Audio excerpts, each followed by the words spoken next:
Saudações, gente bonita, vamos trocar as ideias? Senta aqui, vamos tomar um suquinho, vamos conversar um pouco. Mestre Líder aqui falando, são 9h15 da manhã. A gente, claro, já terminou de cuidar dos bichos e agora vamos regar os canteiros. Você pode falar, mas não estava chovendo? Gente, estava chuviscando e chuvisco não molha. Sabe, às vezes uma camada bem superficial fica molhada, mas lá onde estão as raízes, que é o que nos interessa, fica seco. Então, mesmo considerando que caiu uma garoinha, que o tempo está bem nublado, vocês podem ver, totalmente cinza. Não tem um centímetro quadrado de azul no céu. Pode chover? Pode. Mas e se não chover? Então eu vou dar um cuidadinho nas minhas plantas, né? A gente nunca sabe aí, ó. Você pode ver que está nascendo. Tem muita semente nascendo. Então é nessa hora que as plantas estão mais frágeis. Sem falar que é lá, as roseiras, ó.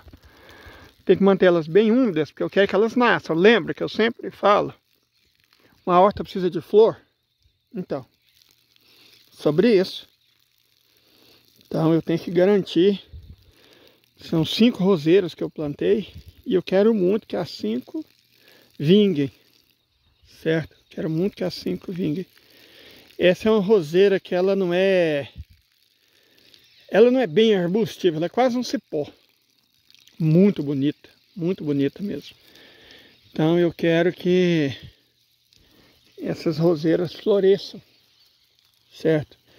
Inclusive eu venho adiando já há algum tempo, porque o que acontece? Como está fazendo muito frio de tarde, eu tenho que tomar banho cedo. E aí fica sem jeito de plantar uns tomates. Agora hoje, pelo jeito, vai passar o dia inteiro assim.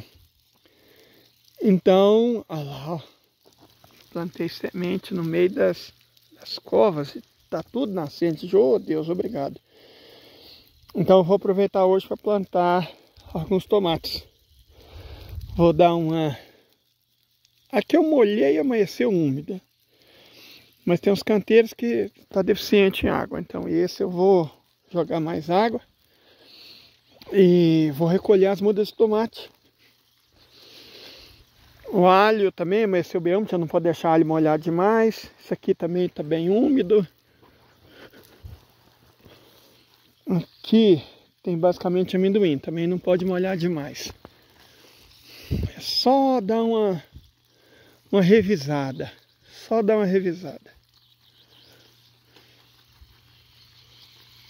O que a gente vai fazer basicamente é coletar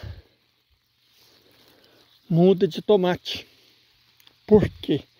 Porque tomate produz nessa época do ano e eu tenho umas mudas boas, comprei de várias sementes. Então eu quero aproveitar, né, esse tempo e plantar tomate. Eu acho que nem vai ser preciso de regar. O que eu fiz ontem já deixou os canteiros bem molhados e como caiu uma garoinha, não perdeu a umidade. Ah, não, aqui, ó, tá vendo? Aqui ainda tem os locais sem umidade. Tem que ficar de olho. Que eu disse, isso aqui, não se deixe enganar. Bom, deixa eu recolher as mudas de tomate e a gente vai conversar sobre algo menos rural. Plantamos os tomates, daqui a pouco eu mostro para vocês. Não mostrei eu plantando porque para plantar precisa das 2 mãos. E aí como é que eu seguro o celular, né? Mas nós já plantamos.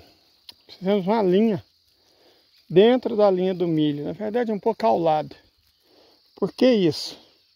Gente, nunca é conveniente plantar muitos espécimes de uma mesma espécie no local próximo. Porque isso só facilita o trabalho dos predadores, das pragas, das infestações, das doenças. É sempre conveniente a gente planta um pouquinho num canto, um pouquinho no outro. Igual, estou sempre semeando tomate. Tomate eu estou sempre semeando. Então, porque tomate é uma coisa que eu gosto. E é uma coisa que eu consigo vender. Mesmo que seja no povoado, eu consigo vender. Então, vai dar para me tirar um dinheirinho. certo? Com alguma sorte dá para tirar um dinheirinho. E o molho de pimenta que eu quero fazer, eu vou fazer com morango, né? Só que agora nós vimos que tem um animal comendo meus morangos, eu vou ter que tomar mais medidas. Mas é muito melhor isso ter acontecido com apenas 3 morangos do que com a plantação inteira, né? Então há vantagens na gente descobrir o problema antes de se tornar grave. Olha o gatinho de olho.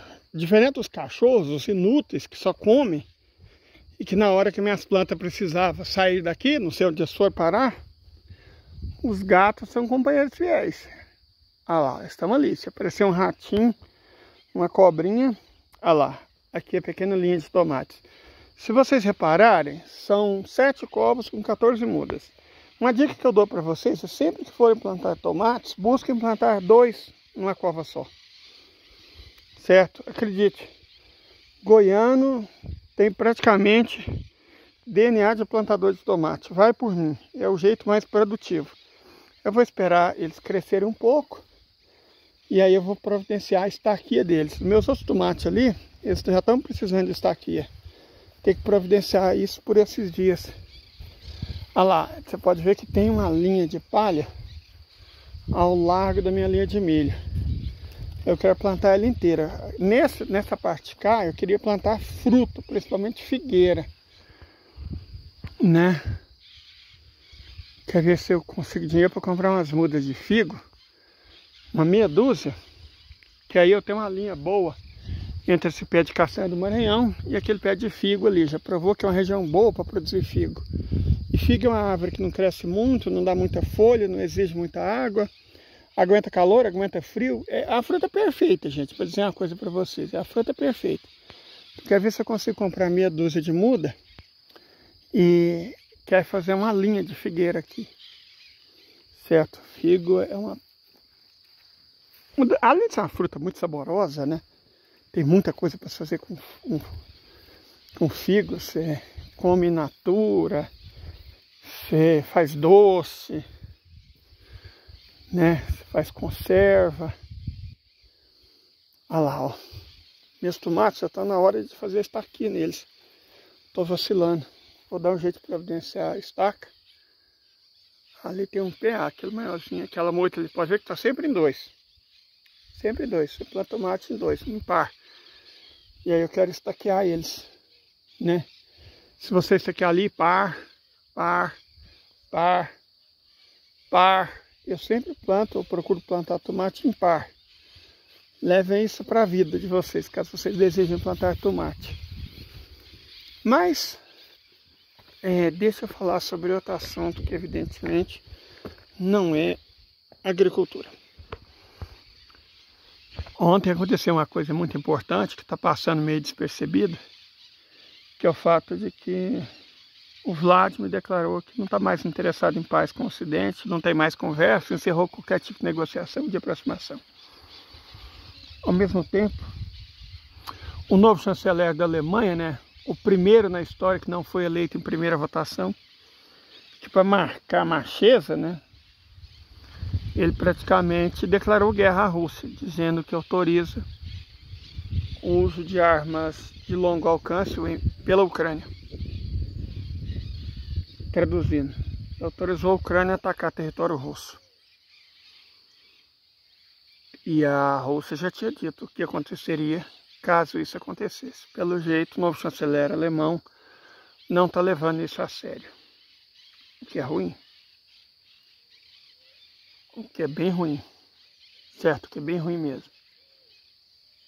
Porque acho que a Alemanha, de alguma forma, acredita que caso a Rússia for fazer guerra com eles, ou eles forem fazer guerra com a Rússia, no caso, a Rússia vai lutar contra os europeus do mesmo jeito que está lutando contra os ucranianos. A guerra na Ucrânia, diferente do que muita gente pensa, não é uma guerra de conquista.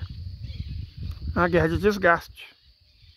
1.200.000 ucranianos já foram de arrasta. Sem falar na quantidade enorme de europeus, americanos, tropas da OTAN, né? Mercenários. Então, assim, é visível, nítido, que o que a Federação está fazendo é uma guerra de desgaste.